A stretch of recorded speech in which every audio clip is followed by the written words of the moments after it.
ಓಂ ಶಾಂತಿ. ಓಂ ಶಾಂತಿ. ಓಂ ಶಾಂತಿ.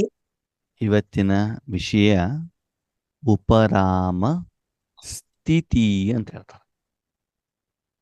ಉಪರಾಮನ ಕೂಡ ಒಂದು ಸ್ಥಿತಿ, ಹೌದು ಅಲ್ವೋ? ಬಾಬಾ ಮೊದಲು ಹೇಳ್ತಾರ ಇಲ್ಲೋ, ಉಪರಾಮ ಸ್ಥಿತಿ ಅಂತ ಹೇಳ್ತಾರ ತಾನೆ. ಹೇಳ್ತಾರೆ. ಸ್ಥಿತಿ ಅಂತಂದ್ರೆ ಏನು? ಆತ್ಮದ ಸ್ಥಿತಿ.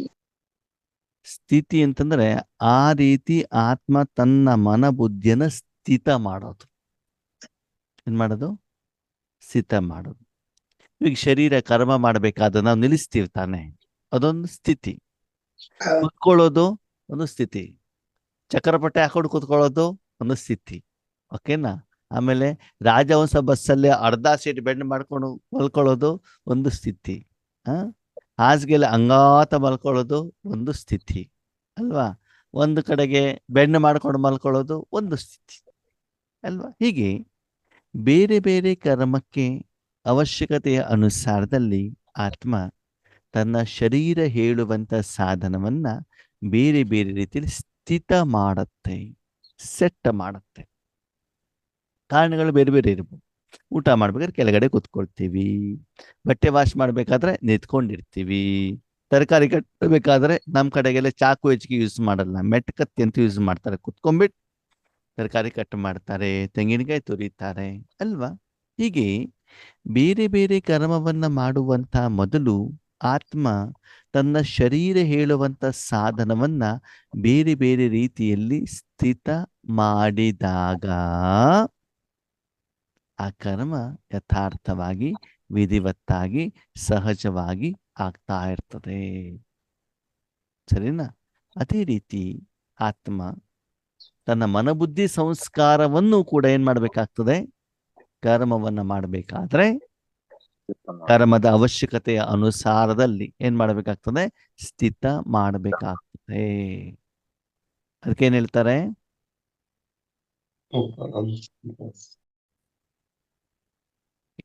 ಇವತ್ತಿನ ವಿಷಯ ಉಪರಾಮ ಸ್ಥಿತಿ. ಹಂಗಂದ್ರೆ ಏನು? ಬೇರೆ ನೀವೆಲ್ಲ ಬೆಳಿಗ್ಗೆ ಎಷ್ಟು ಗಂಟೆಗೆ ಹೇಳ್ತೀರಿ? 3:30. ಸರಿ, ಆಮೇಲೆ ಏನ್ ಮಾಡ್ತೀರಿ?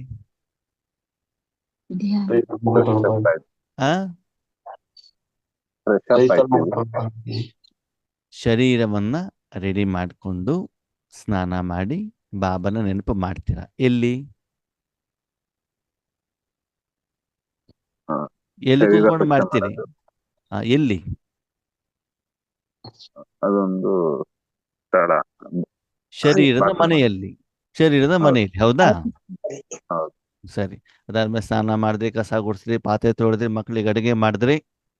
ಓಕೆ, ಎಲ್ಲ ಮಾಡುವವರೆಗೆ 9:30ವರೆಗೆ ಸುಸ್ತಾಗ್ಬಿಡ್ತು. ಯಾವುದು? ಶರೀರ. ಯಾಕೆ ಸುಸ್ತಾಯ್ತು? ಕೆಲಸ ಮಾಡಿದ್ರು. ಅಂದ್ರೆ ಆ ಕರ್ಮೇಂದ್ರಿಯವನ್ನ ಬೆಳಿಗ್ಗೆ ಹಾಸಿಗೆಯಿಂದ ಎದ್ದ ಮೇಲೆ 9 ಗಂಟೆವರೆಗೆ ನಿರಂತರವಾಗಿ ಬೇರೆ ಬೇರೆ ಸ್ಥಿತಿಯಲ್ಲಿ ಆ ಸಾಧನವನ್ನ ಉಪಯೋಗ ಮಾಡಿದ್ರಿ, ಹೌದಾ? ಉಪಯೋಗ ಮಾಡಿದಾಗ ಏನಾಯ್ತು? ಅದು ಸುಸ್ತಾಯ್ತು, ಆಗಿಲ್ವೋ? ಸರಿ. ಮಕ್ಕಳೆಲ್ಲ ಸ್ಕೂಲಿಗೆ ಹೋದ್ರು, ಪತಿ ಆಫೀಸಿಗೆ ಹೋದ್ರು. 10 ಗಂಟೆ ಅಷ್ಟೊತ್ತಿಗೆ ಸೋಫಾ ಮೇಲೆ ಬಂದ್ಕೊಂಡು ಹುಸ್ ಅಂತ ಕೂತ್ಕೊಳ್ತೀರ, ಒಂದು ಫ್ಯಾನ್ ಹಾಕೊಂಡು. ಅದಕ್ಕೆ ಏನ್ ಹೇಳ್ತೀರಿ? ಮಲಗಿಲ್ಲ, ಸೋಫಾ ಮೇಲೆ ಕುತ್ಕೊಂಡಿದ್ದೀರಿ ಅಷ್ಟೇ. ಹಾಸಿಗೆ ಮೇಲೆ ಅಂತ ಹೇಳಿಲ್ಲ ನಾನು, ಸೋಫಾ ಮೇಲೆ ಅಂತ ಹೇಳಿ. ರಿಲ್ಯಾಕ್ಸ್. ನಂಗೆ ಸ್ವಲ್ಪ ಕನ್ನಡದಲ್ಲಿ ಹೇಳಿ, ಅದಕ್ಕೆ ಏನ್ ಹೇಳ್ತಾರೆ? ಆರಾಮ್. ಏನ್ ಹೇಳಿ? ಏನ್ ಹೇಳ್ತಾರೆ ಅದಕ್ಕೆ? ಆರಾಮ್ ಅಂತದೇನರ್ಥ? ಆವಾಗ ಆ ಕರ್ಮೇಂದ್ರಿಯಗಳನ್ನ ಎಲ್ಲ ಕರ್ಮದಿಂದ ಭಿನ್ನ ಮಾಡಿ, ಈಗ ನನಗೇನು ಕರ್ಮ ಇಲ್ಲ ಎಲ್ಲಿವರೆಗೆ? ಅದು 5 ನಿಮಿಷನೇ ಇರ್ಲಿ, 8 ನಿಮಿಷ ಇರ್ಲಿ, 10 ನಿಮಿಷ, ಎಷ್ಟೇ ನಿಮಿಷ ಇರ್ಲಿ. ಓಕೆ, ಕರ್ಮೇಂದ್ರಿಯಗಳನ್ನ ಸೇರಿದ ಎಲ್ಲ ಕರ್ಮೇಂದ್ರಿಯಗಳಿಂದ ಕರ್ಮದಿಂದ ಕರ್ಮೇಂದ್ರಿಯಗಳನ್ನ ಭಿನ್ನ ಮಾಡಿ ಆ ಕರ್ಮೇಂದ್ರಿಯವನ್ನ ವಿಶ್ರಾಂತಗೊಳಿಸುವಂತ ಸ್ಥಿತಿ. ಅದಕ್ಕೇನ್ ಹೇಳ್ತಾರೆ? ಆರಾಮ. ಹೇಳ್ತಿರೋ ಹೇಳಲ್ವೋ? ಹೇಳ್- ಅವಾಗ ಏನಾದ್ರು ಕೆಲಸ ಮಾಡ್ತೀರಾ ಕರ್ಮೇಂದ್ರಿಯದಿಂದ? ಇಲ್ಲ. ಇಲ್ಲ. ಅದೇ ನೀವು ಸೋಫಾ ಮೇಲೆ ಕೂತ್ಕೊಂಡು ಮೊಬೈಲ್ ಆಪರೇಟ್ ಮಾಡ್ತಾ ಇದ್ರೆ ಅದಕ್ಕೆ ಆರಾಮ್ ಅಂತ ಹೇಳ್ತಾರ? ಇಲ್ಲ. ಇಲ್ಲ. ಟಿವಿ ನೋಡ್ತಾ ಇದ್ರೆ ಆರಾಮ್ ಅಂತ ಹೇಳ್ತಾರ? ಇಲ್ಲ. ಇಲ್ಲ ಕಾಫಿ ಕುಡಿತಾ ಇದ್ರೆ ಆರಾಮ್ ಅಂತ ಹೇಳ್ತಾರ? ಇಲ್ಲ. ಇಲ್ಲ. ಇಲ್ಲ. ಯಾಕೆ? ಅಲ್ಲಿ ಕರ್ಮೇಂದ್ರಿಯಗಳು ಉಪಯೋಗ ಮಾಡ್ತಾ ಮಾಡ್ತಾ ಇಲ್ಲ.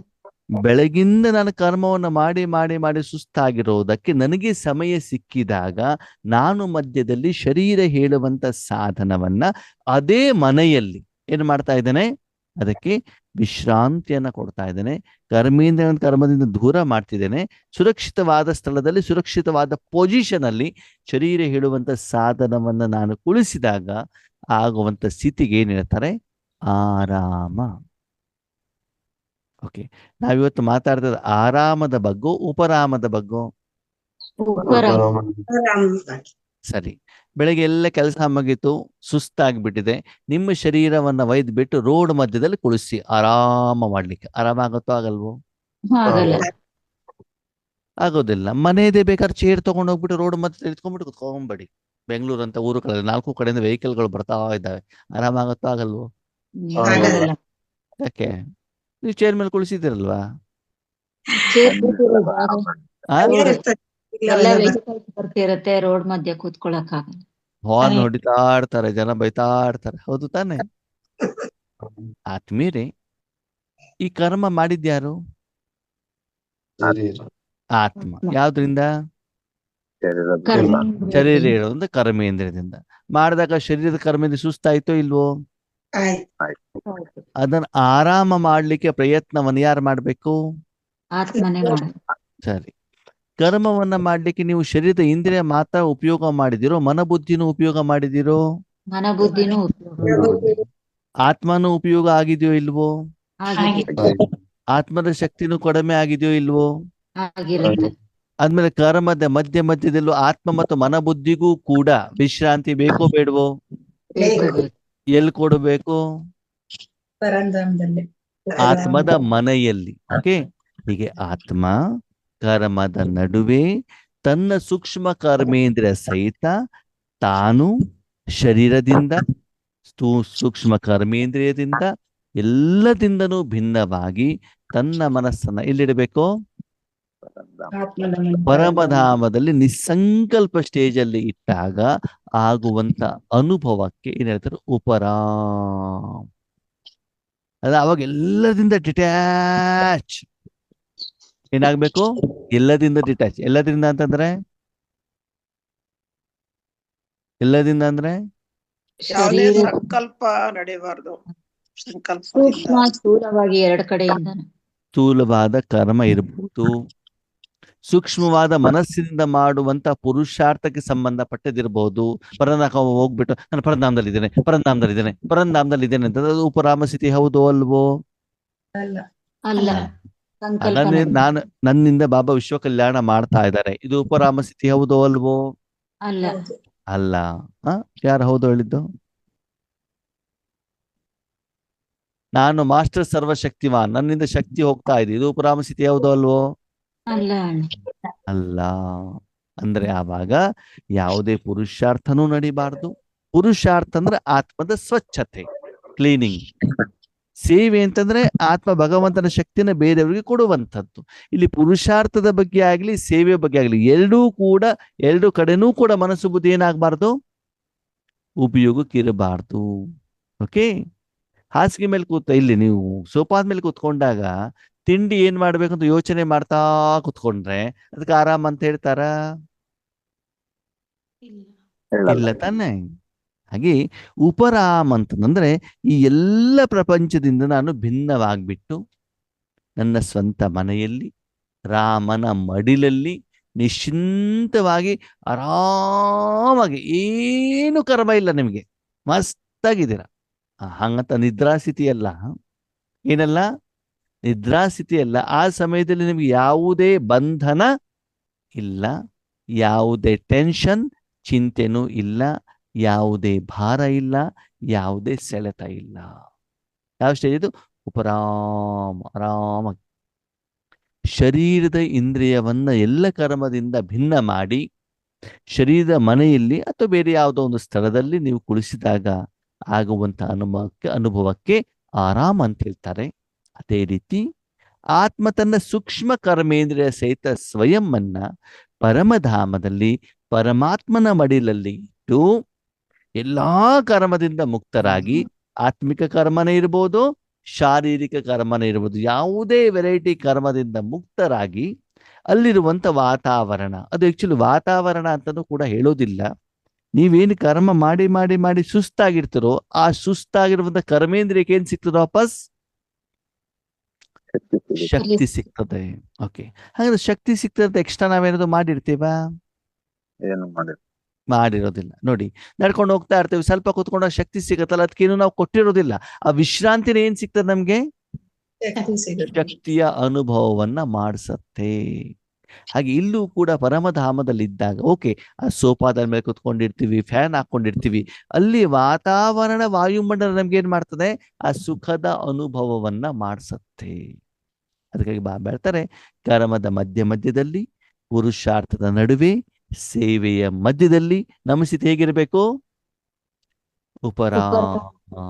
ಡಿಟ್ಯಾಚ್. ಅಯ್ಯೋ, 63 ಜನ್ಮದ ಸಾಲ ತೀರ್ಸ್ಬೇಕಪ್ಪ, ವಿಶ್ವ ಕಲ್ಯಾಣ ಮಾಡ್ಬೇಕಪ್ಪ, ಈ ಕರ್ಮ ವಿನಾಶ ಮಾಡ್ಕೊಳ್ಬೇಕು, ಅಷ್ಟು ಸರ್ವಶಕ್ತಿವಂತ ಆಗ್ಬೇಕು, ಆ ಕೆಲಸ ಇದೆ ಈ ಕೆಲಸ ಇದೆ ಅಂತ ಈ ರೀತಿ ಯೋಚನೆ ಮಾಡ್ತಾ ಹೋದ್ರೆ ಅದಕ್ಕೆ ಉಪರಾಮ ಸ್ಥಿತಿ ಅಂತ ಹೇಳ್ತಾರಾ? ಇಲ್ಲ, ಹೇಳಲ್ಲ ಅಲ್ವಾ? ಹಾಗೆ ಮನಬುದ್ಧಿಯನ್ನ ಸುರಕ್ಷಿತವಾದ ಸ್ಥಳದಲ್ಲಿ, ಮನಬುದ್ಧಿಗೆ ಸುರಕ್ಷಿತ ಸ್ಥಳ ಯಾವುದು? ಪರಂಧಾಮ. ಶರೀರಕ್ಕೆ ಸುರಕ್ಷಿತವಾದ ಸ್ಥಳ ಯಾವುದು? ಶರೀರದ ಮನೆ ಅಲ್ವಾ? ಹಾಗೆ ನಾವು ನಮ್ಮ ಮನಸ್ಸನ್ನು ಪರಮಧಾಮದಲ್ಲಿ ಪರಮಾತ್ಮನಲ್ಲಿ ಇಟ್ಟಾಗ ಪರಮಾತ್ಮನ ಜೊತೆಯಲ್ಲಿ ಸಿಗುವಂತ ಸುಖವನ್ನ ಸುಮ್ಮನೆ ಅನುಭವ ಮಾಡೋದು. ಫ್ಯಾನ್ ಕೆಳಗಡೆ ಕುತ್ಕೊಂಡಿದ್ದೀರಿ, ಫ್ಯಾನಿನ ಗಾಳಿ ಅನುಭವ ಮಾಡೋದು ಅಷ್ಟೇ ಕೆಲಸ ನಿಮಗೆ, ಮತ್ತೆ ಬೇರೆ ಏನು ಯೋಚನೆ ಉಪರಾಮ್. ಅಥವಾ ಶರೀರವನ್ನು ವಿಶ್ರಾಂತ ಸ್ಥಿತಿಯಲ್ಲಿ ಕುಳಿಸಿದಾಗ ಅದರಲ್ಲಿ ಏನು ಎಫೆಕ್ಟ್ ಆಗ್ತಾ ಇದೆ, ಪರಿಣಾಮ ಆಗ್ತಾ ಇದೆ, ಪ್ರಭಾವ ಆಗ್ತಾ ಇದೆ, ಅದನ್ನ ಅನುಭವಿಸುವಂಥದ್ದು. ಹಾಗೆ ದಿನದಲ್ಲಿ ಮಧ್ಯದಲ್ಲಿ ನಾವೇದನ್ನು ಪ್ರಾಕ್ಟೀಸ್ ಮಾಡಬೇಕಾಗ್ತದೆ? ಉಪರಾಮ ಸ್ಥಿತಿಯನ್ನ ಪ್ರಾಕ್ಟೀಸ್ ಮಾಡಿದ್ಯಾ ಅಂದ್ರೆ ಮುಂದೆ ಕರ್ಮವನ್ನು ಮಾಡಲಿಕ್ಕೆ ನಿಮ್ಗೇನ್ ಸಿಗ್ತದೆ? ಆದ್ಮೇಲೆ ಶಕ್ತಿ ಹೇಳುವಂಥದ್ದು ಸಿಗ್ತಾ ಹೋಗ್ತದೆ. ಅದಕ್ಕಾಗಿ ಬಾಬಾ ಹೇಳ್ತಾರೆ ಉಪರಾಮ. ಅರ್ಥ ಆಯ್ತಾ? ಅರ್ಥ ಆಯ್ತು? ಅರ್ಥ ಆಗಿಲ್ವ? ಉಪರಾಮ ಸ್ಥಿತಿಯಿಂದ ಎಲ್ಲದಿಂದ ನಾನೇನಾಗ್ಬೇಕು? ನಾನು ಸತ್ಯಕ್ಕೆ ಹೋಗಿದ್ದೇನೆ, ನಾನು ಅದನ್ನ ಮಾಡ್ತಿದ್ದೇನೆ, ನಾನು ಯಾವುದು ಕೂಡ ಇರಬಾರ್ದು. ಎಲ್ಲ ಅಂದ್ರೆ ಆತ್ಮ ತನ್ನ ಪಾತ್ರದಿಂದ ಏನು ಮಾಡಬೇಕು? ಡಿಟ್ಯಾಚ್. ಹೇಗೆ ಶರೀರದಿಂದ ಕರ್ಮ ಮಾಡಬೇಕಾದ್ರೆ ಅಂದ್ರೆ ನಾವು ವಿಶ್ರಾಂತಿ ಸ್ಥಿತಿಯಲ್ಲಿದ್ದಾಗ ಶರೀರದ ಇಂದ್ರಿಯಗಳು ಎಲ್ಲ ಪಾಠದಿಂದ ಡಿಟ್ಯಾಚ್ ಆಗಿರ್ತಾವಲ್ವ, ಎಲ್ಲ ಕರ್ಮದಿಂದ ಡಿಟ್ಯಾಚ್ ಆಗಿರ್ತಾವಲ್ವ. ಆದ್ಮೇಲೆ ಕೆಲವೊಂದ್ಸಲ ಏನಾಗತ್ತೆ, ಮನೆಯಲ್ಲಿ ಶರೀರವನ್ನು ವಿಶ್ರಾಂತಿಗಂತ ನಾವು ಕುಳಿಸಿ ಬಿಡ್ತೀವಿ, ಅದರ ಮನಸ್ಸು ವಿಶ್ರಾಂತತೆಯಲ್ಲಿ ಇರೋದಿಲ್ಲ. ಅಂದ್ರೆ ಆತ್ಮದ ಗಮನ ಮನಬುದ್ಧಿಯ ಕಡೆಗೆ, ಯೋಚನೆ ಕಡೆ, ಸಂಕಲ್ಪದ ಕಡೆಗಿದ್ದಾಗ ಅವಾಗ ಆತ್ಮನಿಗೆ ಆರಾಮದ ಅನುಭವ ಆಗತ್ತೋ ಆಗಲ್ವೋ? ಆಗಲ್ಲ. ಕಾರಣ ಅಲ್ಲಿ ಮನ ಬುದ್ಧಿಯನ್ನು ಉಪಯೋಗ ಮಾಡ್ತಾ ಇರ್ತೀವಿ. ಮನಬುದ್ಧಿಯನ್ನ ಆರಾಮ ಇರುವಂತ ಸ್ಥಿತಿಯ ಕಡೆ ಗಮನ ಕೊಟ್ಟಿಲ್ಲ ನೀವು. ಯಾವ್ದು ಕಡೆ ಕೊಟ್ಟಿಲ್ಲ? ಶರೀರವನ್ನಂತೂ ಕುಳಿಸಿದಿರಿ ನೀವು, ಆದ್ರೆ ಏನ್ ಮಾಡ್ತಾ ಇಲ್ಲ, ಅದರಿಂದ ಆಗುವಂತ ಎಫೆಕ್ಟಿನ ಕಡೆ ಗಮನ ಕೊಡ್ತಾ ಇಲ್ಲದೆ ಇರುವಂತ ಕಾರಣದಿಂದ ಏನಾಗೋದಿಲ್ಲ, ನಿಮ್ಗೆ ಆರಾಮ ಸ್ಥಿತಿಯ ಅನುಭವ ಆಗೋದಿಲ್ಲ. ಹಾಗೆ ಮನಸ್ಸನ್ನು ಕೂಡ ಪರಮಧಾಮದಲ್ಲಿ ಇಟ್ಟ ನಂತರದಲ್ಲೂ ಕೂಡ ಭಗವಂತ ಅದರ ಮೇಲೆ ಏನ್ ಟ್ರೀಟ್ಮೆಂಟ್ ಕೊಡ್ತಾರೆ ಅದರ ಕಡೆಗೆ ನೀವು ಗಮನ ಕೊಟ್ಟಿಲ್ಲ ಅಂತಂದ್ರೆ ಆ ಸುಖದ ಅನುಭವ ನಿಮಗೆ ಆಗೋದಿಲ್ಲ. ಭಗವಂತನ ಒಂದು ಪ್ರಶ್ನೆ, ಮಕ್ಕಳೇ, ನಿಮ್ಗೆ ಯಾರಿಗಾದ್ರೂ ತಲೆನೋವು ಬಂದಿದೆಯಾ ಜೀವನದಲ್ಲಿ? ಪಕ್ಕಾ? ಗ್ಯಾರಂಟಿ? ತಲೆನೋವು ಬಂದ ನಿಮ್ಗೆ ಆರಾಮ್ ಅಂತ ಅನ್ಸತ್ತೋ ಕಷ್ಟ ಅಂತ ಅನ್ಸತ್ತೆ? ಸರಿ, ತಲೆನೋವು ಬರ್ತಾ ಇದೆ, ನೀವ್ ಹಾಗೆ ಬಿಡ್ತಾ ಹೋದಾಗ ತಲೆನೋವಿನ ಪರ್ಸೆಂಟೇಜ್ ಜಾಸ್ತಿ ಆಗತ್ತೋ ಕಡಿಮೆ ಆಗತ್ತೋ? ಜಾಸ್ತಿ ಆಗುತ್ತೆ. ಅದರ ಅನುಭವ ನಿಮ್ಗೆ ಆಗತ್ತೋ ಆಗಲ್ವೋ? ಆಗುತ್ತೆ. ಅದು ಕಷ್ಟ ಅಂತ ಅನ್ಸತ್ತೋ ಅನ್ಸಲ್ವೋ? ಕಷ್ಟ. ಸರಿ. ಅವಾಗ ಅದು ಕಷ್ಟ ಅಂದಾಗ ಏನ್ ಮಾಡ್ತೀರಾ? ಟ್ಯಾಬ್ಲೆಟ್ ಹಾಕೊಳ್ಳಿ. ಟ್ಯಾಬ್ಲೆಟ್ ಔಷಧಿ. ತಗೋತೀರಿ. ಓಕೆ. ಟ್ಯಾಬ್ಲೆಟ್ ಒಳಗಡೆ ಹೋದ್ಮೇಲೆ ಅದು ಕೆಲಸ ಮಾಡತ್ತೋ ಮಾಡಲ್ವೋ? ಮಾಡುತ್ತೆ. ಆವಾಗ ತಲೆನೋವು ಕಡಿಮೆ ಆಗಿದ ಅನುಭವ ಆಗ್ತದೋ ಆಗಲ್ವೋ? ಆಗುತ್ತೆ. ಅದ್ರ ಕಡೆ ಗಮನ ಕೊಡಬೇಕು, ಕೊಡಬಾರದು? ಕೊಡ್ಬೇಕು. ಕೊಟ್ಟಾಗ ನೋಡಿ, ಹೇಗೆ ತಲೆನೋವು ಜಾಸ್ತಿ ಆದಾಗ ನಿಮ್ಗೆ ನೋವಿನ ಅನುಭವ, ಆತ್ಮನಿಗೆ ಕಷ್ಟದ ಅನುಭವ ಆಗತ್ತೋ, ಅದೇ ರೀತಿ ಆ ತಲೆನೋವು ಕಡಿಮೆ ಆಗ್ತಾ ಇರೋದ್ ಕಡೆ ಗಮನ ಕೊಟ್ಟಾಗ ನಮ್ಗೆ ಏನಾಗ್ತದೆ?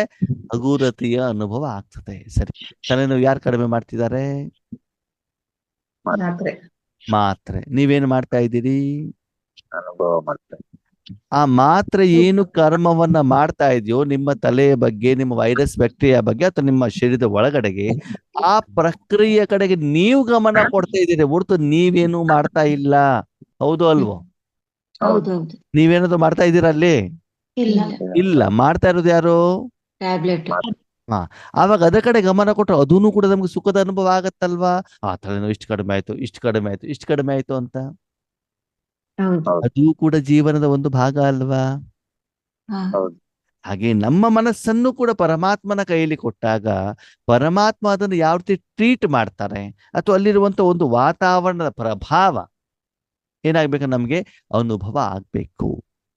ಅದಕ್ಕೇನ್ ಹೇಳ್ತಾರೆ ಬಾಬಾ? ಉಪರಾಮ ಸ್ಥಿತಿ. ನಮ್ಮ ಮನೆಯಲ್ಲಿ ಇದ್ದಾಗ ನಾವು ಊಟ ತಿಂಡಿ ಮಾಡಿ ಮನೆ ವಾತಾವರಣದ ಅನುಭವವನ್ನು ನಾವು ಮಾಡ್ತೀವಿ. ಆದರೆ ಶರೀರವನ್ನು ಒಂದು ಕಡೆ ಕುಳಿಸಿಬಿಟ್ಟು ಕೂಡ ಏನ್ ಮಾಡ್ತೀವಿ? ವಿಶ್ರಾಂತಿ ಸ್ಥಿತಿಯ ಅನುಭವವನ್ನು ಮಾಡ್ತೀವಿ. ಊಟ ತಿಂಡಿಯ ವಸ್ತುವಿನ ಜೊತೆಗೆ, ಸಂಬಂಧಿಕರ ಜೊತೆಗೆ, ಅದ್ರ ಜೊತೆಗೆ ಜೋಡಣೆ ಆಗಿ ಅನುಭವ ಮಾಡುವಂತ ಸ್ಥಿತಿನೇ ಬೇರೆ. ಅದೆಲ್ಲ ಇದ್ದೂನು ಕೂಡ ಅದೆಲ್ಲದಿಂದ ಡಿಟ್ಯಾಚ್ ಆಗ್ಬಿಟ್ಟು ಅನುಭವ ಮಾಡುವಂತ ಸ್ಥಿತಿನೇ ಬೇರೆ ಅಲ್ವಾ? ಅಶರೀರಿ ಆಗೋದು, ಬಿಂದು ಆಗೋದು, ಕಂಬೈಂಡ್ ಆಗೋದು, ಫರಿಸ್ತ ಆಗೋದು, ಬ್ರಾಹ್ಮಣ ಆಗೋದು, ದೇವತೆ ಆಗೋದು, ಮಾಸ್ಟರ್ ಸರ್ವಶಕ್ತಿ ಅನುಷ್ಯಕ, ಇದೆಲ್ಲ ಬೇರೆ. ಇದೆಲ್ಲ ಏನು ಅಂತಂದ್ರೆ ಆತ್ಮ ಆ ಸ್ಥಿತಿಗೋಸ್ಕರ ಮನಸ್ಸು ಬುದ್ಧಿಯನ್ನು ಏನ್ ಮಾಡ್ತಾ ಇದೆ? ಆ ವಿಧಿವಿಧಾನದಲ್ಲಿ ಸ್ಥಿತ ಮಾಡ್ತಾ ಇದೆ. ಏನ್ ಮಾಡ್ತಾ ಇದೆ? ಸ್ಥಿತ. ಅದೇ ಇಲ್ಲಿ ಆತ್ಮ ಏನಾಗಿದೆ? ಉಪರಾಮ ಸ್ಥಿತಿಯಲ್ಲಿ ಎಲ್ಲದಿಂದ ಮನಸ್ಸನ್ನ ಏನ್ ಮಾಡ್ತಾ ಇದೆ? ವಿಡ್ರಾವಲ್. ಎಲ್ಲದಿಂದ ಏನ್ ಮಾಡ್ತಾ ಇದೆ? ತೆಗೀತಾ ಇದೆ. ತೆಗೆಯುವುದರ ಮೂಲಕ ಹಗುರತೆಯ ಅನುಭವವನ್ನ ಮಾಡುವಂಥದ್ದು. ಓಕೆನಾ? ಅದಕ್ಕೇನ್ ಹೇಳ್ತಾರೆ ಬಾಬಾ? ಉಪರಾಮ್ ಸ್ಥಿತಿ. ಎಲ್ಲದಿಂದ ವಿಶೇಷವಾಗಿ ಮನಬುದ್ಧಿಯನ್ನ ಡಿಟ್ಯಾಚ್ ಮಾಡುವಂಥದ್ದು. ಸರಿನಾ? ಓಕೆ. ಓಂ ಶಾಂತಿ. Thank you Baba.